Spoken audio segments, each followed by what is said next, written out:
नमस्कार, कैसे हैं आप सब? आशा करती हूँ अच्छे होंगे। यह class BA semester 6 history honours के बच्चों के लिए है।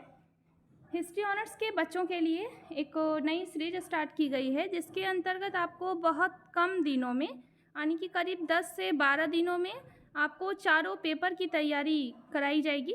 ठीक है, और आप इसके अंतर्गत आपको प्रतिदिन क्या होगा कि 2 से 3 वीडियो मिलेगा।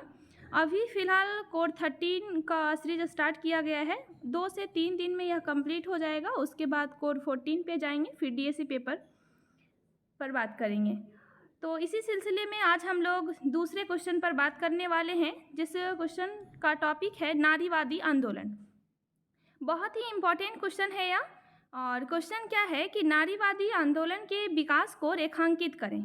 ठीक है, तो नारीवादी आंदोलन के विकास को रेखांकित करें। पहले इसमें आपको क्या क्या लिखना है, तो किसी भी क्वेश्चन में सबसे पहले हम लोग इंट्रो लिखते हैं, यानी कि इंट्रोडक्शन लिखते हैं, फिर मेन पॉइंट पे आते हैं और लास्ट में निष्कर्ष लिखते हैं, है ना। अच्छा, मार्क्स के लिए आपको क्या क्या करना है कि बीच में डायग्राम का यूज करना है, कुछ चार्ट का यूज करना है, हो सके तो मैप का यूज करना है। जैसे इस क्वेश्चन में भी डायग्राम बनाया जा सकता है। नारीवादी आंदोलन के बारे में आप सब पढ़े होंगे कि इसका बहुत सारा चरण था, कोई 3 चरण, कोई 4 चरण कहता है। तो नारीवादी आंदोलन का जो चरण है ना, इसको आप डायग्राम में दिखाइएगा। ठीक है, और कुछ नया क्रिएट करने का हमेशा सोचिएगा, और इसमें भी कुछ नया हम लोग सोचेंगे और बहुत अच्छे तरीके से इसका आंसर करेंगे।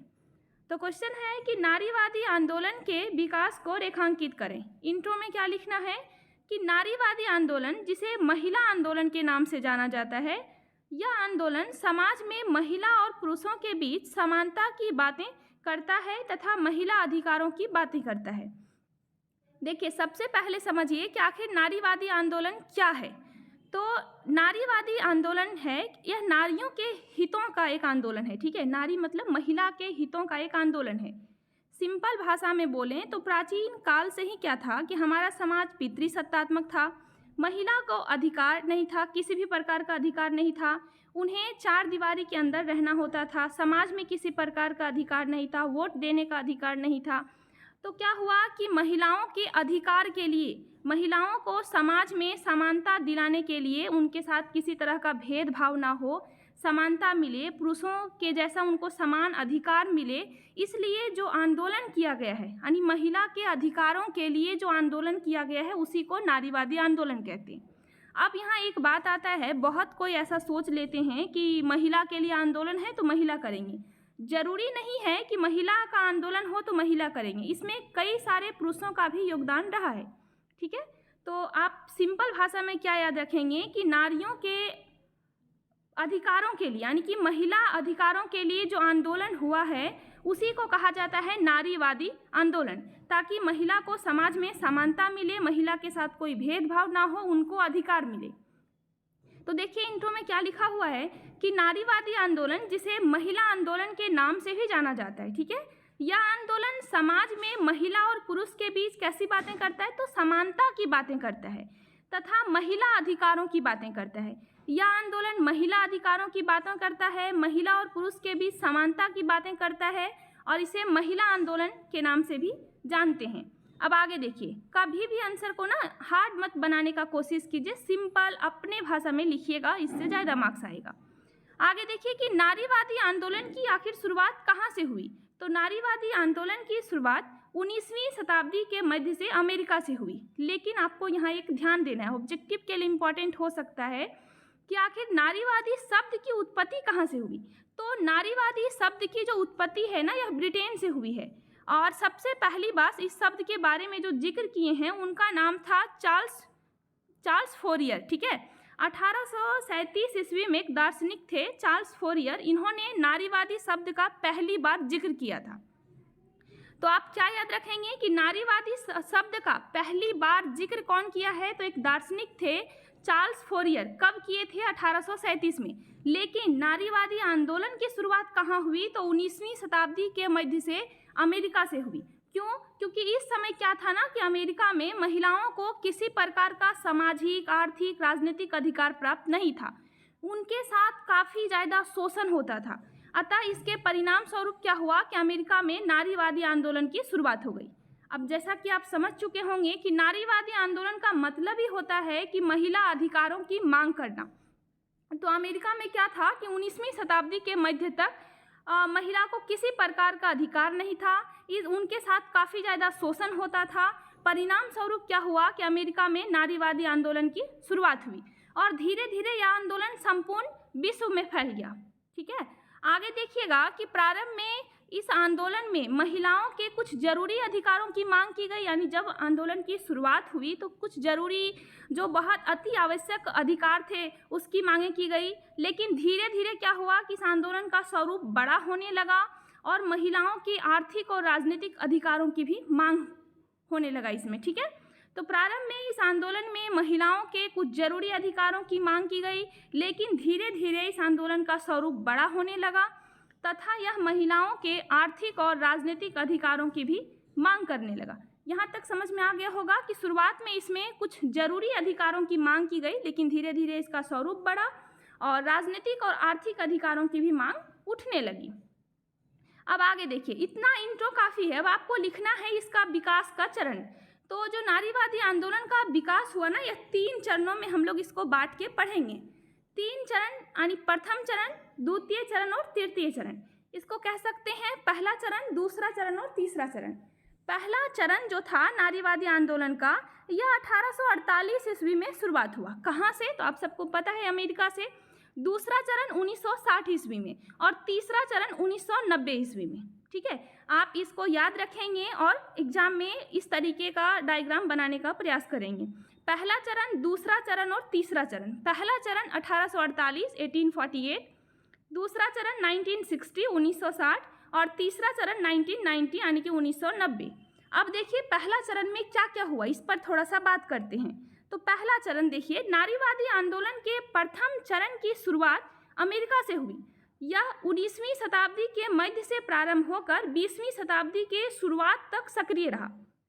आप सबको पता है कि नारीवादी आंदोलन की शुरुआत अमेरिका से हुई थी, तो सेम चीज़ को फिर से यहाँ डिफाइन करना है कि नारीवादी आंदोलन के प्रथम चरण की शुरुआत अमेरिका से हुई। यह 19वीं शताब्दी के मध्य से यानी कि 1848 ईस्वी से शुरू हुई। ठीक है, और कब तक चला यह? तो 20वीं शताब्दी के शुरुआत तक यह आंदोलन चला। प्रथम चरण का हम बात कर रहे हैं, 19वीं शताब्दी के मध्य से शुरुआत हुआ और 20वीं शताब्दी के शुरुआत तक यह सक्रिय रहा। आगे देखना है, सक्रिय मतलब एक्टिव। ठीक है, आगे देखिए क्या है। इसके तहत महिलाओं के लिए वोट देने का अधिकार का मांग हुआ कि महिला को मत देने का अधिकार रहना चाहिए। उच्च शिक्षा का अधिकार की मांग की गई। रोजगार का अधिकारों का मांग हुआ। विवाहित महिलाओं के संपत्ति के अधिकार की मांग की गई। शोषण के विरुद्ध आवाज उठाने की मांग की गई। यानी प्रथम चरण में जो नारीवादी आंदोलन हुआ, इसके तहत क्या क्या मांग किया गया? तो महिलाओं के कई सारे अधिकारों की मांग हुई। ठीक है, जैसे वोट देने का अधिकार, उच्च शिक्षा का अधिकार, रोजगार का अधिकार, विवाहित महिला को संपत्ति का अधिकार। ठीक है, तो शोषण के विरुद्ध आवाज उठाने का अधिकार, मतलब कई सारे अधिकारों की मांग हुई प्रथम चरण में। आप याद कैसे रखेंगे? तो सिंपल भाषा में याद रखना है कि प्रथम चरण की शुरुआत अमेरिका में हुई। यह 19वीं शताब्दी के मध्य से लेकर 20वीं शताब्दी के शुरुआत तक चला। इसमें महिलाओं के कई सारे अधिकारों की मांग की गई, जैसे वोट देने का अधिकार, उच्च शिक्षा, वोट मतलब मत देने का अधिकार, फिर उच्च शिक्षा का अधिकार, रोजगार का अधिकार, संपत्ति का अधिकार। ठीक है, और शोषण के विरुद्ध आवाज उठाने का अधिकार। इतना आपको याद रखना है। आगे लिखना है कि नारीवादी आंदोलन के प्रथम चरण में काफ़ी सफलताएं मिली। जैसा आपको एक थोड़ा सा प्रूफ कर दीजिएगा तो अच्छा हो जाएगा कि नारीवादी आंदोलन के प्रथम चरण में जो इतने सारे अधिकारों का मांग हुआ ना, इसमें सफलताएं भी मिली।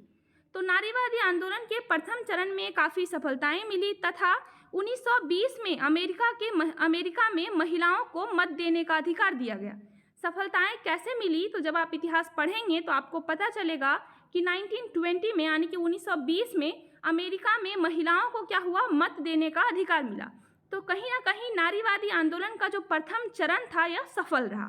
ठीक है, तो प्रथम चरण अमेरिका से स्टार्ट हुआ और वहाँ की महिलाओं को मत देने का अधिकार भी मिला। इतना आपको याद रखना है। अब दूसरे चरण पे बात करते हैं।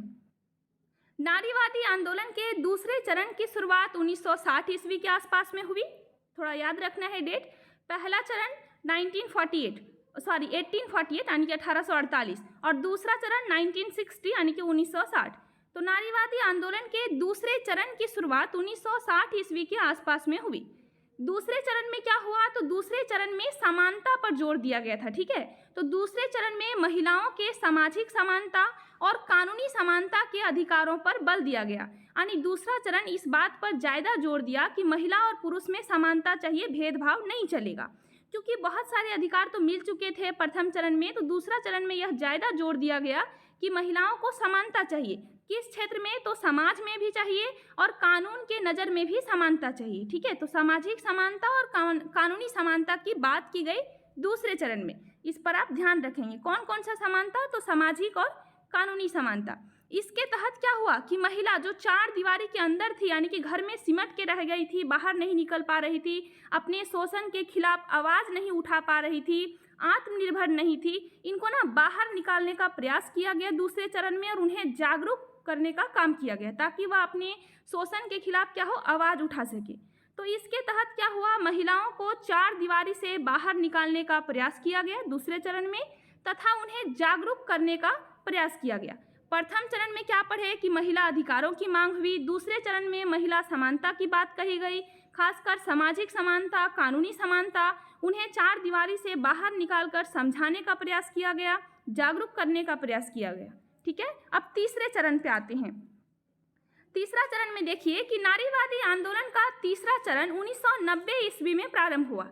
याद रखेंगे, पहला चरण 1848 में, दूसरा चरण 1960 में और तीसरा चरण 1990 में। तो नारीवादी आंदोलन का तीसरा चरण 1990 ईस्वी में प्रारंभ हुआ।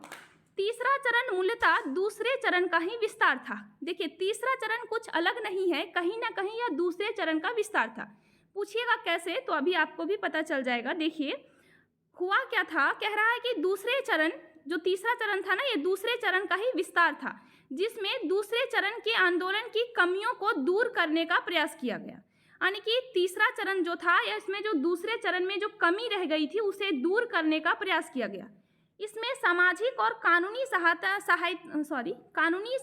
के साथ साथ आर्थिक समानता की भी मांग की गई।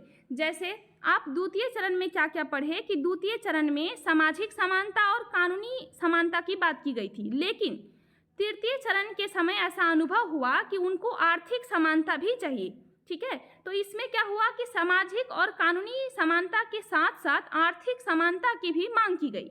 तो तीसरा चरण क्या कहेंगे कि तीसरे चरण की शुरुआत 1990 में हुई। तीसरा चरण कहीं ना कहीं दूसरा चरण का ही विस्तार था। क्यों? क्योंकि इसमें क्या हुआ कि दूसरे चरण में सामाजिक और कानूनी सहायता की मांग की जा रही थी, जबकि तीसरा चरण में सामाजिक और कानूनी सहायता के साथ साथ आर्थिक समानता की भी मांग की गई। समानता की जगह सहायता शायद यूज कर दिए इसके लिए। तो आप क्या याद रखेंगे कि पहला चरण क्या था? पहला चरण में अधिकारों की मांग हुई, दूसरे चरण में समानता की बात कही गई। कैसा समानता? तो सामाजिक समानता और कानूनी समानता। तीसरे चरण में सामाजिक समानता, कानूनी समानता के साथ साथ आर्थिक समानता की बात की गई। ठीक है, तो यह काफ़ी इजी है, बस आपको अच्छे तरीके से लिखना है, एक डायग्राम बनाना है, 3 चरण में अच्छे तरीके से डिफाइन करना है और शुरुआत में इंट्रोडक्शन लिखना है, लास्ट में आपको निष्कर्ष लिखना है। निष्कर्ष लिखिएगा किस प्रकार हम कह सकते हैं कि नारीवादी आंदोलन महिला अधिकारों की बात करता है, समाज में भेदभाव को समाप्त करने की बात करता है, ठीक है, महिला समानता की बात करता है। या 3 चरणों तक चला, बस लिख के आप इतना लास्ट कर सकते हैं। तो चलिए आज के क्लास में इतना है, फिर मिलते हैं अगले क्लास में एक नए टॉपिक के साथ। यदि आप सबको PDF चाहिए तो आप हमें मैसेज करेंगे, आपको PDF मिल जाएगा। Thank you.